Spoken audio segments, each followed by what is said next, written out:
வாழ்க்கையில தொழுந்தவங்களுக்கு பிரச்சனை வரும், தஹஜ்ஜுத் தொழுறவங்களுக்கு பிரச்சனை வரும், எல்லாருக்கும் பிரச்சனை வரும். இந்த பிரச்சனை நேரம் கல்புகள் அமைதி பெறணுமா? பிரச்சனை ஓயாது, பிரச்சனை ஓயாது. கல்பு அதை தாங்கணும். ரசூலுல்லாஹ் சொல்றாங்க, அஜபன் லி அம்ரில் மூமின். மூமினை பார்த்து நான் ஆச்சரியப்படுறேன். ஏன் ஆச்சரியப்படுறேன்? ஏதாவது ஒரு கெட்டது நடந்தா ஃபஸபர, பொறுமையா நிக்கிறான்.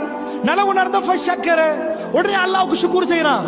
ஒரு மூமின் சின்ன செடிய மாதிரி, காத்தடிச்சா இங்க சாயுது, மறு காத்தடிச்சா இங்க. காஃபிர்கள் தேவதார் மரம் மாறி, மஸலுல் ஃபாஜிர், கெட்டவனுக்கு உதாரணம் தேவதார் மரம். அது ஒரு காத்தோட பெரு சனிப்பாக, அது இடு வீடு வாசல் செல்வாக்கு. ஒரு காத்து வீசும், சாஞ்சு கீழே உழுவாக, ஒண்ணு இல்லை. ஒரு முஸ்லிம் பார்க்க சின்னது, காத்தடிச்சா வேரோட சேர்ந்து செடி கீழே உழாது, செடி வளையும், மரக்காத்துக்கு இங்க வளையும், காத்து நிக்கும். ஆனா தேவதார் மரம் அப்படி இல்ல, அடிக்கிற காத்து பலம் அடிச்சா மரத்தை சேர்த்து கீழே போட்டுரும்.